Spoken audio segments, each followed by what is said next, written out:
is giving his response to those national accounts figures. Business investment all contributed to growth.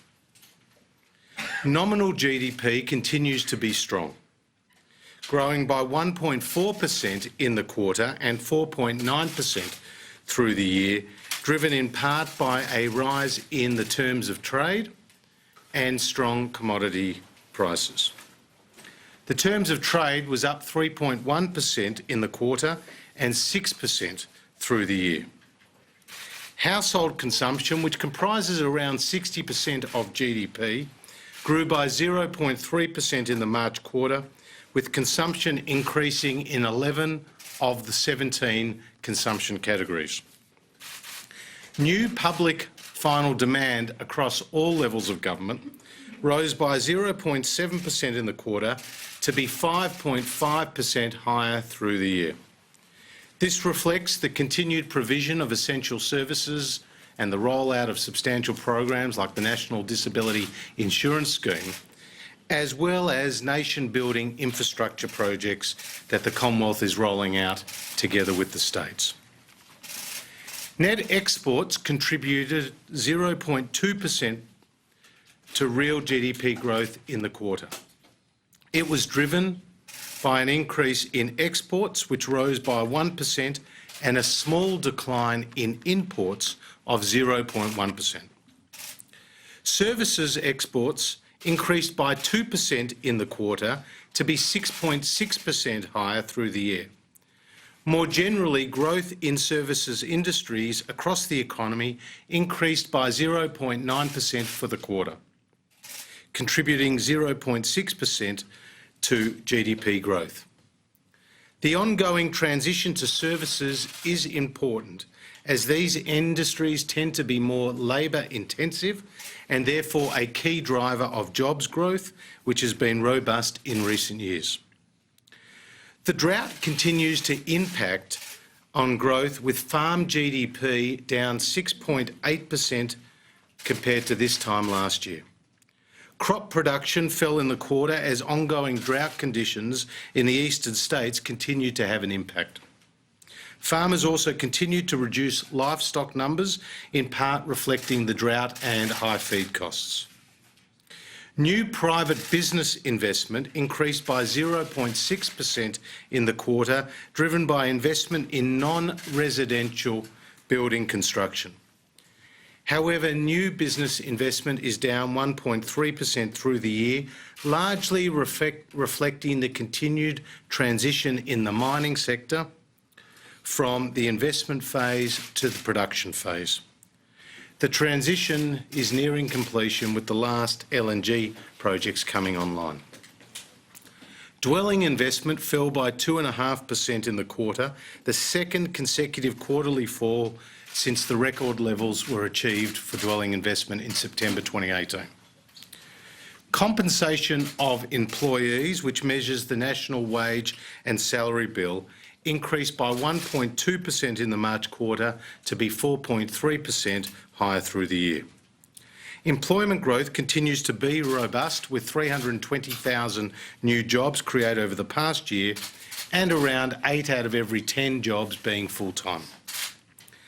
The strong labour market has drawn more people into work, particularly women and seniors, and the participation rate at 65.8% is now at a record high. The strong labour market is a really important factor in the economy and will continue to be vital in the months and years ahead. And the strong labour market is one of the reasons why the fundamentals of the Australian economy remain sound. There is the proportion of working age Australians on welfare now is at a 30-year low, and we have been able to maintain our AAA credit rating, one of only 10 countries to have a AAA credit rating from the 3 leading credit rating agencies. And Australia is in its 28th consecutive year of economic growth. However, the economy does face some real international and domestic challenges. The personal income tax cuts announced in the budget, along with yesterday's decision by the RBA to cut interest rates will provide a timely boost to household disposable income. Our record $100 billion infrastructure spending program, together with our plan to create 80,000 new apprenticeships, as well as the increase and expansion of the instant asset write-off, including its provision to companies with a turnover of up to $50 million, will be important in enhancing economic activity and is a key part of the Morrison government's pro-growth agenda. I'll now just turn to a few slides before taking some questions. So the first slide shows us where our GDP numbers are in terms of 0.4% for the quarter, 1.8% through the year. It's really important to understand that both in the last two quarters, the December quarter and the September quarter, growth was lower than 0.4%, 0.2% and 0.3%. So growth in the March quarter is slightly higher than what we've seen in the previous two quarters.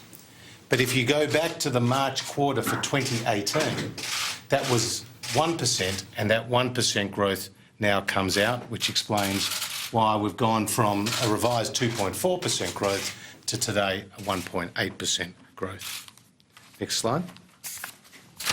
The next is around household consumption.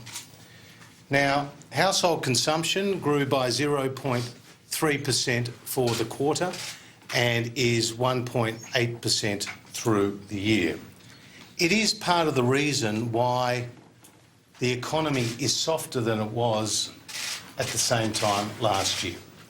And this is where the provision of the tax cuts, as well as the interest rate decision yesterday, will boost household disposable incomes and will be important as part of compensation. Next slide.